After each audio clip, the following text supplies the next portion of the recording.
Sir, yes, waiting for your words. అందరికీ నమస్కారం. ఈ క్షణం ఇది నా సక్సెస్ మీట్లా అనిపిస్తుంది. అలాంటి ఓవర్వెల్మింగ్గా నేను ఒక ఆనందం పొందుతున్నాను. ఎందుకో తెలీదు, ఇక్కడ కావలసిన ఉన్న వాళ్ళందరూ కూడా నాకు ఎంతో కొంత ఎప్పటి నుంచో పరిచయం ఉన్నవాళ్ళు, ఎంతో ఆప్యాయత పంచుకున్నవాళ్ళు. సో వాళ్ళ ముఖంలో ఆనందం చూస్తుంటే కనుక ఇది నా ఆనందంలో అనిపిస్తుంది. ఈ సక్సెస్ మీట్ నా సక్సెస్ మీట్లా అనిపిస్తుంది. అండ్ ఇక్కడ గెస్ట్గా రాలేదు, మీలో ఒక పార్ట్గా, మీలో ఒక మీ ఆత్మీయుడిగా ఇక్కడికి వచ్చాను. అండ్ ఈ సినిమాకి ముందు నేను నాకు కలిసినప్పుడు ఎట్లా ఉంది, ఏంటి సినిమా మీది రాబోతుంది కదా అంటాను. డిఫరెంట్ క్యారెక్టర్ నేను అటెంప్ట్ చేశాను. And Dhanush is a lead character. అంటే అదే నాకు ఎట్లాగా ఒప్పుకున్నామంటే తెలియదండి. రెగ్యులర్గా ఈ హీరో క్యారెక్టర్స్ ఇలాంటివన్నీ చేస్తూ నాకు ఎక్కడో కొంచెం డిఫరెంట్గా చేయాలి, కొత్త హొరైజన్ గేట్లు ఓపెన్ చేయాలనిపిస్తుంది. ఈ సినిమా నాకు అలా ఉపయోగపడుతుందని అనిపిస్తుంది. అంటే దాని వాళ్ళ సినిమా చూశారు, అది 100% కరెక్ట్. తను కూడా అదే అక్నాలెడ్జ్ చేశాడు. ఈ సినిమా తర్వాత ఒక 40 ఏళ్ళు ఉంటాను, ఇందాక తను అన్నమాట వాస్తవం. నటుడుగా ఎంత ఎక్కువ కాలం మనం జీవిస్తాం అనేది తప్ప ఒక హీరోగానే పట్టుకుని ఇలాగే ఉండాలి అనుకోవడం అనేది కరెక్ట్ కాదు. అండ్ ఇలాంటి క్యారెక్టర్ ఎంత బాగా చేశాడంటే నేను తర్వాత చెప్తాను. సో ఫస్ట్ ఆఫ్ ఆల్ ఇలాంటి సినిమా శేఖర్ కమ్ముల ఏ ధైర్యంతో నాగుని అడిగాడు, నాకు ఏమి ఊహించుకుని ఫ్యూచర్లో ఈ క్యారెక్టర్ చేస్తాను ఒప్పుకున్నారు. ఇదే ఫస్ట్ సక్సెస్ అని భావిస్తున్నాను ఈ సినిమాకి. ఆ తర్వాత ఇంకా ఈ క్యారెక్టర్ ధనుష్ తప్ప ఇంకెవరిని ఊహించుకోలేము. ధనుష్ ఒక్కడే దీన్ని న్యాయం చేయగలడు. తన పెర్ఫార్మెన్స్లో అనిపించింది క్యారెక్టర్ చూసిన తర్వాత. నిజంగానే తిరుపతిలో సినిమా చూస్తుంటే తిరుపతిలో ఓపెన్ చేసినప్పుడు కింద ఒక యాక్సిడెంట్ అయ్యే ముందు బెగ్గర్స్లో కూర్చున్నప్పుడు ధనుష్ అని గుర్తించాలి. నాకు ఆ పరిగెత్తేంతో నాకు గుర్తించలేకపోయాను. అంతగా క్యారెక్టర్లో యూ ఇన్వాల్వ్ సో మచ్. నీ గెటప్ కానీ అన్నీ కానీ సో అంటే అక్కడ తెలిసిపోతుంది తన డెడికేషన్ ఏమిటో ఆర్టిస్ట్ గారు అది. అండ్ ఈ సినిమా ఇది నేను ఒక ఎక్స్పీరియన్స్ తప్ప నాకు ఒక సినిమాగా నేను చూడలేదు, ఒక వాస్తవంగా జరుగుతున్నదిగా అనిపించింది నాకు. అండ్ శేఖర్ కమ్ముల డీటెయిల్డ్గా నేను మిగతా అందరి నుంచి మాట్లాడే ముందు అసలు నువ్వేమిటి, నీ ఆలోచన విధానం ఏమిటి అనేది ఇట్స్ ఎంటైర్లీ డిఫరెంట్. 25 సంవత్సరాల పాటు నువ్వు అనుకున్న విధంగా, నువ్వు అనుకున్న క్యారెక్టర్స్ తోటి, నువ్వు అనుకున్న కంటెంట్ తోటి 10 సినిమాల కంటే ఎక్కువ చేయకపోయినా సరే ఒక్కొక్కటి ఒక ఆణిముత్యంలాగా చేసుకుంటూ ప్రజల గుండెలో, ప్రేక్షకుల గుండెలో ఒక సుస్థిరమైన స్థానం ఏర్పరచుకున్నావు. అండ్ ఆ మధ్యకాలంలో మీరు నా ఒక పోస్టర్, మీరు 25 years పోస్టర్ మీరు రిలీజ్ చేయాలని అనుకున్నప్పుడు అది మీట్ అవ్వడానికి, అతనికి టైం ఇవ్వడానికి నాకు నిజంగా 3-4 days పట్టింది. అంత పంతం అంత పట్టింపు ఏంటి నేనంటే, సార్ మీకు గుర్తుందో లేదో, మీ 88లో మీ సినిమా స్టేట్ రౌడీ షూటింగ్ ఈ రోడ్ల మీద జరుగుతున్నప్పుడు నేను ఫస్ట్ టైం మిమ్మల్ని చూశాను. నేను ప్రేమించే మనిషి నా ఎదురుగా ఉన్నాడు, కలిస్తే బాగుండు అనుకుంటే పోలీసులు ఎవరు రాని పరిస్థితి. కానీ మీరు ఎందుకు నన్ను చూసి ఇటు రాని పిలిచారు, నన్ను ఒక్కడనే పిలిచారు, నేనే మీ దగ్గరికి వచ్చాను. నేను ఎందుకు పిలిచానంటే అతను అందరికన్నా హైట్ ఉన్నాడు కాబట్టి ఏదో తాపత్ర పడుతుంటే రమ్మని పిలిచి ఉంటాను తప్ప అతనేమనుకున్నాడంటే నా లోపల భావాలు కానివ్వండి, నేను నా ప్రేమ కానివ్వండి నేను వ్యక్తం చేయగలిగాను, అది కరెక్ట్గా కనెక్ట్ అయింది అని తను అనుకున్నాడు.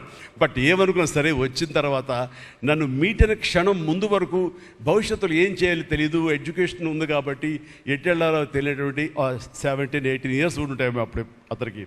36 years అయిపోయింది కలిసి, ఫస్ట్ టైం కలిసి. ఆ క్షణాన నన్ను చూడగానే, నాతోటి కూర్చోగానే, నాతో మాట్లాడగానే, నేను నా షేక్ హ్యాండ్ తీసుకోగానే ఆ క్షణం డిసైడ్ అయిపోయింది. యాంబిగ్యూటీ, డౌట్ లేదు, ఖచ్చితంగా నేను సినిమా ఇండస్ట్రీలో సెటిల్ అవ్వాలని ఆ రోజు నిర్ణయించుకొని తను చెప్పడం అన్నది నాకు ఎనలేని సంతోషంగా ఉంది. నేను గర్వించే, నన్ను ప్రేమించే మనిషి, నన్ను అభిమానించే మనిషి ఈ రోజున ఈ స్థాయిలో ఉండి ఇంతమంది చేత ప్రశంసలు పొందుతున్నాడంటే కనుక హ్యాట్స్ ఆఫ్. ఇది గర్వం నీవు కాదు, నీలాంటి వ్యక్తి నన్ను ఇన్స్పిరేషన్గా తీసుకుని ఇందులో ఇండస్ట్రీ వచ్చి నీ సొంత టాలెంట్ తోటి, నీ సొంత ఆలోచనతో, నీ కమిట్మెంట్ తోటి ఈరోజు ఈ స్థాయికి ఉన్నందుకు ఫస్ట్ ఆఫ్ ఆల్ ఈ సిల్వర్ జూబ్లీ ఇయర్ సందర్భంగా మనస్ఫూర్తిగా నా అభినందనలు మరొకసారి తెలియజేస్తాను. శేఖర్ కమ్ముల ప్లీజ్. అంటే శేఖర్ కమ్ముల సినిమాలు నేను ఎప్పుడు చూస్తూనే ఉన్నాను, అన్నీ చూసాను దాదాపుగా. అది వాస్తవానికి నిజానికి చాలా దగ్గరగా అనిపిస్తాయి. అంటే తన ఫస్ట్ పిక్చర్ చూస్తుంటే ఆ క్యారెక్టర్స్ ఆనందం, రూప వీళ్ళు ఎలాగ ఉన్నారు, ఇంకా ఉండుంటారు కదా అని ఆ క్యారెక్టర్స్ కనబడి తప్ప ఆ యాక్టర్లు కనపడరు. వాళ్ళ తర్వాత చేసే సినిమాలు మనకు గుర్తుకు రావు. దీంతో కనెక్ట్ అవ్వదు. అలాగే ఫిదా, భానుమతి, వరుణ్, అలాగే ఈ ప్రతిభలో శ్రీరామ్, గోదావరిలో శ్రీరామ్, సీతా మహాలక్ష్మి, ఈ క్యారెక్టర్స్ కనపడతాయి. ఎందుకు చూడండి ఈ సినిమాలో కూడా ప్రతి ఒక్కరు ధనుష్ని దేవా అంటున్నారు, నా ఫ్రెండ్ ఏమో దీపక్ అంటున్నారు తప్ప పేర్లు పెట్టి ఎవరు పిలవట్లేదు, గుర్తుంచుకోవట్లేదు. గబుక్కుని దేవాను వస్తుంది. నాకు అలాగే అనిపిస్తుంది ఇప్పుడు. అంటే క్యారెక్టర్ని అంతగా ప్రొజెక్ట్ చేస్తారు. ఇంతకంటే బెస్ట్ ఎగ్జాంపుల్ లేదు. ఎప్పుడో చూసి సినిమాలకి ఆ క్యారెక్టర్స్ పేరు, నా సినిమాలో నా క్యారెక్టర్స్ నాకు పేరు గుర్తుండవు నాకు. అలాంటిది తన సినిమాలో క్యారెక్టర్స్ ఇప్పటికీ గుర్తున్నాయి నాకు. రూప అనే పేరు ఎందుకు గుర్తుందంటే అందులో తండ్రి పాత్ర మెంటల్గా రిటార్టెడ్ రూపాన్ని పిలుస్తాడు. ఆనంద్ అఫ్కోర్స్ హీరో పేరు, అది గుర్తుండిపోయింది. అట్లాగే వరుణ్ సినిమాలో ఫిదాలో భానుమతి సెపరేట్ కేజ్ అంటుంది కదా ఒక డైలాగు, సెపరేట్ పీస్ ఏదంటుంది. అలాగే హైబ్రిడ్ పెళ్ళి అంటుంది. అలాగా తన క్యారెక్టర్స్ గుర్తుండిపోతాయి. అది తన గొప్పతనం. అవి వాస్తవికంగా ఎక్కడో ఇంకా ఉండుంటాయి, వాళ్ళు ఎక్కడో జీవించుంటారు అన్న ఫీలింగ్ ఇస్తుంది. అలాంటి రియల్గా అతని కాన్సెప్ట్ కానీ అది చెప్పాలంటే అదొక పిచ్చి. నేను అనుకున్నది తప్ప ఇంకోలాగా కాదని. ఇందాక నాకు అన్నారు కదా, నేను మామూలుగా ఎప్పుడు వచ్చే విధంగా నడుచుకుంటూ వస్తుంటే నాకు అలా వద్దు ప్లీజ్, దయచేసి మీరు నా క్యారెక్టర్ నడవాలి. నీ క్యారెక్టర్ నడవాలంటే ఎలా నడవాలి తెలియదు నాకు. నాకు వచ్చిన నడకే ఇది అని చెప్పి ఇందాక ఇద్దరు అనుకుంటాం. నాకు తెలిసిన నడకే ఇది కాదండి, మీ హీరోలా నడుస్తున్నారు, స్టైలిష్గా నడుస్తున్నారు.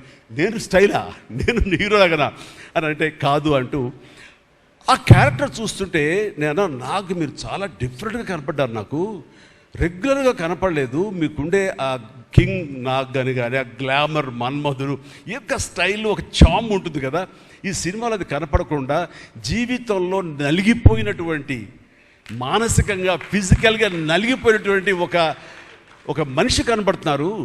అది మీ క్యారెక్టర్. ఏంటి ఇలాగుంది నలిగిపోయినట్లుగా, బహుశా జైలు నుంచి బయటికి మళ్ళీ ఎప్పుడు వచ్చినప్పుడు మళ్ళీ ఫుల్ గ్లామర్లో కనపడతాడేమో లేదు సూటు గిట్టు వేసుకుని. అంటే అప్పుడు కూడా భారంతోటో మానసికంగా ఆ ఒక దీనితోటో ఆ సంఘర్షణతోటో ముఖంలో ఆ హెవీనెస్ తోటో జీవితంలో ఏదో పోగొట్టుకుని ఏదో సాధించాలని ఏదో అనుకోవాలని ఏదో రకంగా అయిపోయినట్లా ఈ పరిస్థితుల్లో అన్న మీమాంసలో నలిగిపోతాం. ఆ నలిగిపోవడం అనేది ఫిజికల్గా and appearance wise performance wise చూపించగలిగాడంటే అది హెడ్స్ ఆఫ్ నాగ్. మీరు అన్నట్లుగా ఇది మీకు డిఫరెంట్, ఇంకో కోణం నుంచి మీకు హొరైజన్ మీకు ఓపెన్ అయ్యింది, ఇంకొక డోర్ ఓపెన్ అయ్యింది. తద్వారా బోల్డ్ అని ఫెంటాస్టిక్ క్యారెక్టర్స్ వస్తాయి. అండ్ మీరు అనుకున్నది ఉంటుంది, మీ లాంజివిటీ ఇంకా పెరుగుతుందని అనుకుంటున్నాను. మీ దోవలో నేను కూడా మీకు సమంగా నేను వచ్చేస్తాను నేను అనుకుంటున్నాను. అంటే ప్రతిసారి నాకు అన్ని విషయాల్లో కూడా నాకు సోర్స్ ఆఫ్ ఇన్స్పిరేషన్ అనిపిస్తుంది. అది హెల్త్ కానివ్వండి, కంపోజ్డ్ బిహేవియర్ కానివ్వండి, ఒక ట్రాంక్విల్ ఆలోచనలు కానివ్వండి, స్థితప్రజ్ఞత కానివ్వండి, ఏం జరిగినా సరే అంటే నవ్వుకుంటూ సరదాగా ఉంటాం. ఇవన్నీ చూస్తుంటే నాకు ఎంత ప్రశాంతంగా ఉంటాడు, ఎంత మానసికంగా ఉంటుందని. సో అలాగా ఈ ప్రొఫెషనల్గా కూడా ఈ సినిమాతోటి తను వెళ్ళే దారిలో వై నాట్ నేను కూడా రేపు పొద్దున ఏదైనా అవసరం వచ్చి ఓటీటీలో ఏదైనా సినిమాలు చేయాల్సి వస్తే కనుక ఏం ప్లాన్ నార్సింగ్ నువ్వే గబున అన్నా కదా గబుకొని రెడీ అయ్యి వచ్చే రేపు పొద్దున ఇంటికి. సో ఓటీటీలో ఏదో సినిమాలు చేయాల్సి వచ్చినా సరే, వెబ్ ఫిల్మ్ చేయాల్సి వచ్చినా సరే, దానికి కూడా మనం సమాయత్తం అవ్వాలి. దానికి నాకు ఈ రోజున నాకు తీసుకున్న నిర్ణయం నాకు కూడా ఒక ఇన్స్పిరేషన్గా అనిపిస్తుంది. Sir well done. ఈ సినిమా ప్రతి ఒక్కరికి న్యాయం జరిగింది ఈ సినిమాలో. అండ్ నా డైలాగ్ నువ్వు అనిస్తావు నాకు ఇందాక నేషనల్ క్రష్, నా క్రష్ కూడా అందుకని నేను ఆ మాట అనను కానీ అనుకుంటాను అంతే, పైగా మాత్రం నేను అనను. సరే అమ్మా, ఫెంటాస్టిక్ అమ్మా నువ్వు. అండ్ ఇప్పుడు కదా తన ఫస్ట్ సినిమా హీరోయిన్గా వచ్చినప్పుడు ఆ సినిమాకి ఇలాగే నేను గెస్ట్గా వచ్చాను. ఆ రోజు నుంచి తన్ని అబ్జర్వ్ చేస్తుంటే నటనా పరంగా కానివ్వండి, తన ఇమేజ్ పరంగా కానివ్వండి, day by day film after film ఎక్కడికో వెళ్ళిపోయింది. ఇది నేషనల్ క్రష్ కాదు, ఇంటర్నేషనల్ క్రష్ అయిపోయింది అమ్మాయి. అండ్ గాడ్ బ్లెస్ యూ అమ్మా, నువ్వు ఎంత బాగా పెర్ఫామ్ చేస్తావంటే నేను చూస్తుంటే నీ కళ్ళు తప్ప ఇంకేమైనా అట్రాక్ట్ చేసుకోవు, కళ్ళు ఒకలా చూస్తుంటావు నేను. అండ్ ఆ కళ్ళతో ఏమి పలికిస్తుంది ఎక్స్ప్రెషన్ అంటే ఇంకా అంత ఇంత కాదు. అండ్ ఈ సినిమాలో ఎంత నిడివి ఉంది, ఎంత లెంగ్త్ ఉంది క్యారెక్టర్ అనే దానికంటే ఎంత ఇంటెన్సిటీ ఉంది అంటే అందులో మాత్రం చూపించగలిగింది ప్రతిదీ. ముఖ్యంగా బిడ్డను హోల్డ్ చేసినప్పుడు ఆవిడ ఒక కన్నతల్లిలాగా, ఒక అమాయకంగా ఒక ప్రియుణ్ణి మోసపోయినప్పుడు వాడి వల్ల ఎక్కేసినప్పుడు నాకు చూడాలందులో సౌందర్య వచ్చేసి అప్పారావు వస్తాడు ఇంకా అటు కోసం వెయిట్ చేస్తానంటే పిచ్చమొహం అన్నట్టు ఫీలింగ్ వచ్చింది. అంత అమాయకురాలాగా ఉంది.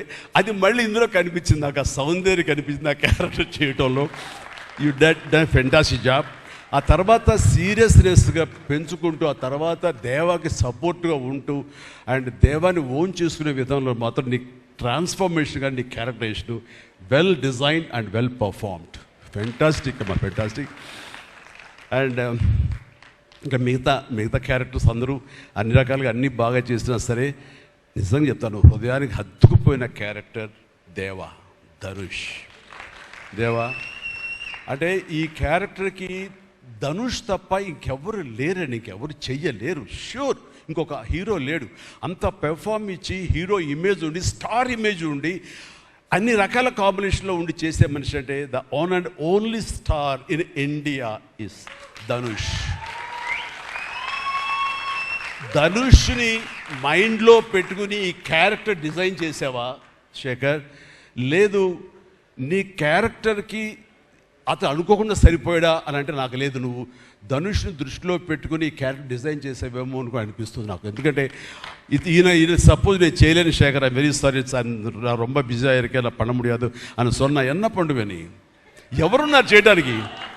నన్ను అడిగితే నా వల్ల కాదు, నాకు వద్దని బాబు ఈ కష్టాలు ఇవి నాకు ఇలా ఎవరు లేరు. అంత న్యాచురల్గా ఆ క్యారెక్టర్లో ఇమిడిపోయి ఆ క్యారెక్టర్ని అంత బాగా చూపించడం అనేది